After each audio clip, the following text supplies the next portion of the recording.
Namaste. Hello and welcome. My name is Wyatt Stav. I'm a life coach and mentor. If you want to hire me for one-on-one sessions, you can do so down in the description below, wyattstav.com. Today, we're going to answer a question off of Instagram. Do you have any advice or recommendations on how to incorporate yoga and Buddhism into one's lifestyle? It's something I've always desired to do, but I haven't been able to. Watching your experience makes me wonder if I'm missing the community aspect of it or if there's something else. Okay, cool. Thank you, Christian, for the question. Once again, I said the same thing in the last video. The most important part of yoga and Buddhism to me probably is the discipline. The hours in which one meditates in the morning, the hours in which one practices yoga asana or yoga pranayama in the morning will change the way in which that person shows up in the world that day.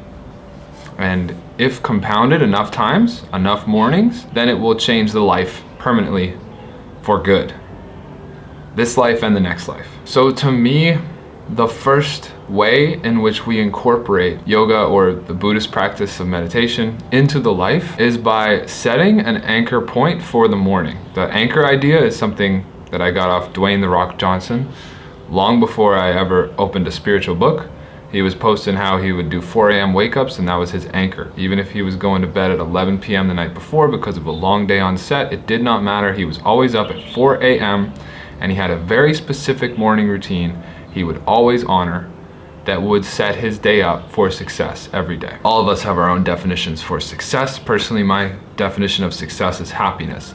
If I am happy and present in a day, happy and present in my life, happy and present with my family and my friends, then I've had a successful day. So for me, I feel that same way too. If I have a solid, disciplined, structured morning routine, doing the things in the morning that set me up for success in the day, then I will have a happy day.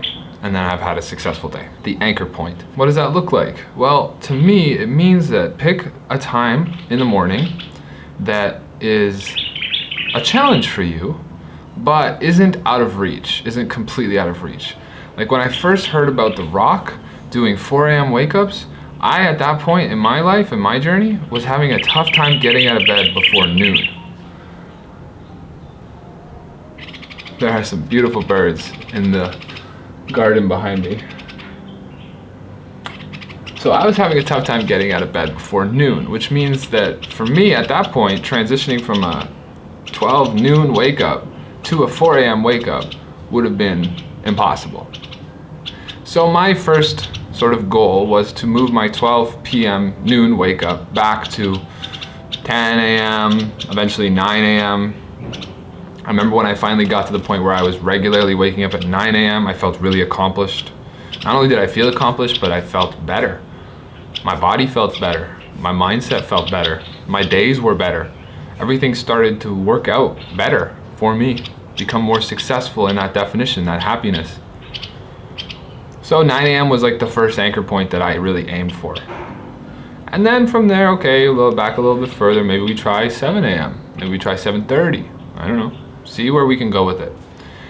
Over the course of several years, I actually took my 12 noon wake up and rolled that back to almost nearly 12 hours later to 2 a.m. At one point, I was able to consistently maintain a 2 a.m. wake up for a long period of time, years actually. While editing this video, I just wanted to punch in real quick that there's a video in the description you can check out where I highlight the 2 a.m. wake up schedule, what it looked like, and I talk about it during the time of my life in which I was implementing it.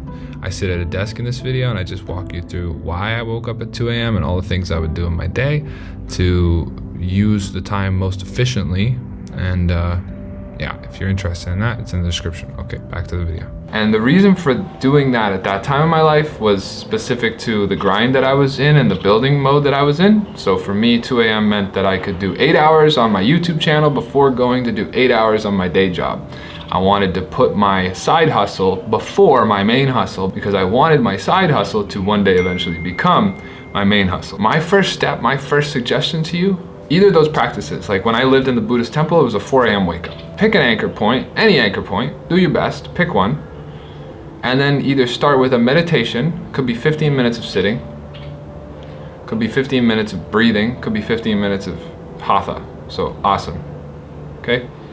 So pick a starting point and start your day with one of the practices from the yoga 8 limbs of yoga, or the eightfold path. Well, there's no real exercise there. That's just ways in which we live the life. So that's a different idea. We can talk about that in another video. And both of these practices, when I lived in these places, it like worked really well to start the day with a meditation, with chanting, mantra, with movement, asana. Okay, so just pick a time and start the day that way. Get it done first. Incorporate it into your morning routine. And at the core of both yoga and Buddhism is discipline. These are very disciplined schools of thought. The Buddha taught disciplining the body and the mind.